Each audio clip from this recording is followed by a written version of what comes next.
Hello, everybody. This is Project Group 12's team project presentation for the restaurant recipe database that I created.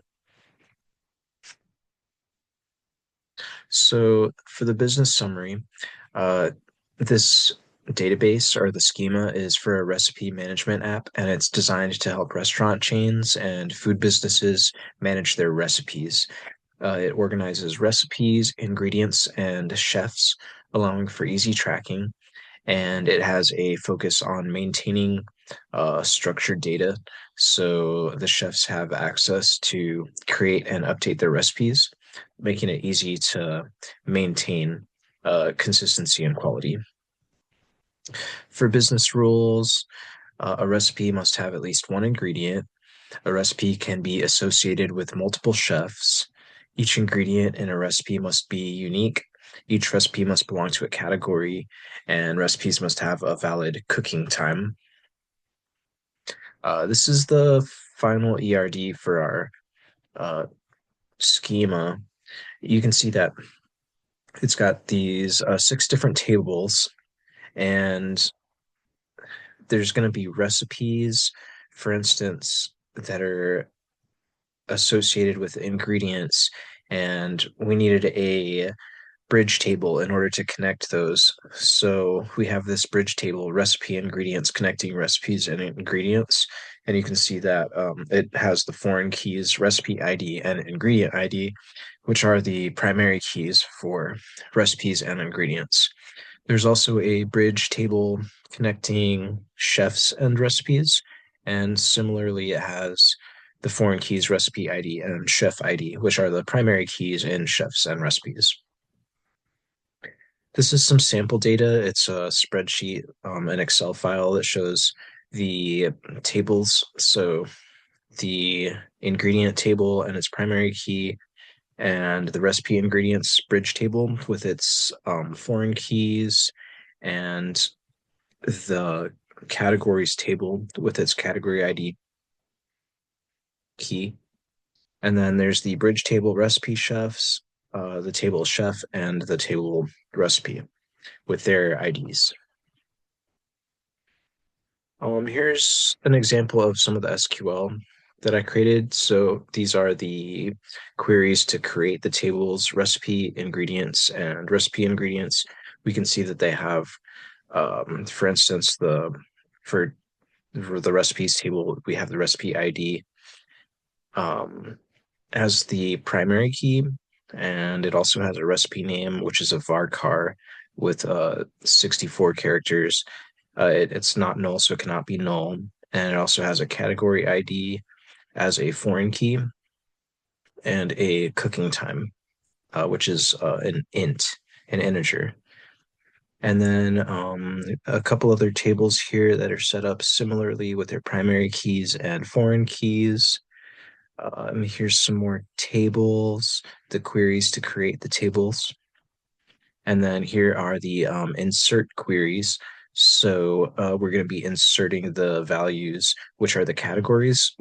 So the categories are dessert, main course, appetizer, and then you can insert chefs, Gordon Ramsay, and there's his specialty, and Julia Child, her specialty, and also insert recipes and ingredients.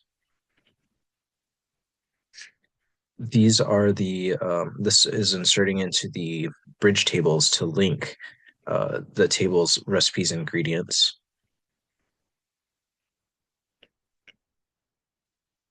Originally, my data was not 3NF, so I had to reorganize the original data uh, because I had repeating groups. So I had to create additional tables, the bridge tables, to represent those ideas.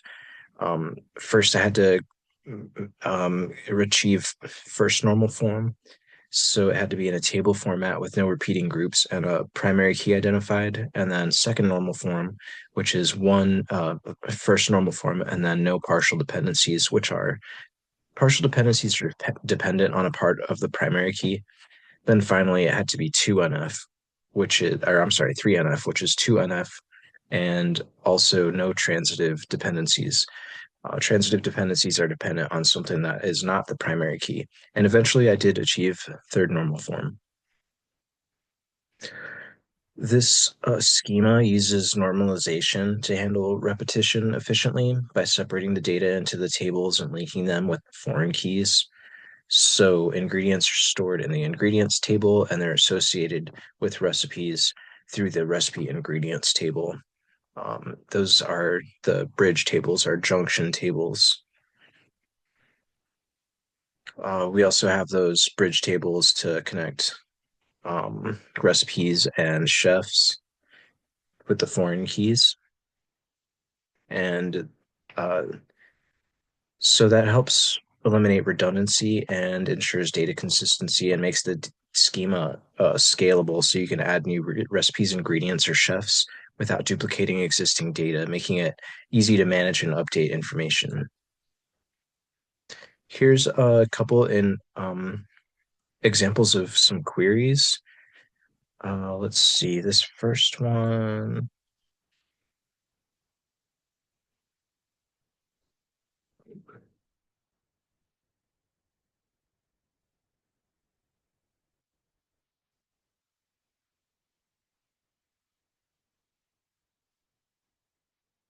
This first one is going to list all the ingredients in a recipe. So this one's going to list all the ingredients in chocolate cake. And then this one is going to list the name and cooking time of a category. So this is listing the desserts. And then this is going to list the recipes of a specific chef. Okay, so for the reflection, bridge entities were really critical for modeling the many-to-many relationships. So acting as intermediaries between two related tables, using the foreign keys. And normalization was also critical to allow the schema to expand if needed and make sure that it's reducing redundancy. Also, it would be interesting to optimize some of these queries. This is a query with a where clause. The optimization can reduce execution time, and as a database grows, that will help it handle the increasing size and complexity. So without indexing, in this case, the where clause could trigger a full table scan of the ingredients table to find the rows where the ingredient um, is flour. So that can be really slow. And to improve that, we can create an index on the ingredient name column, which is used in the where clause. And with that index in place, the database can locate rows in the ingredients table a lot faster. So we've created the index up here. And that's pretty much everything. Thank you.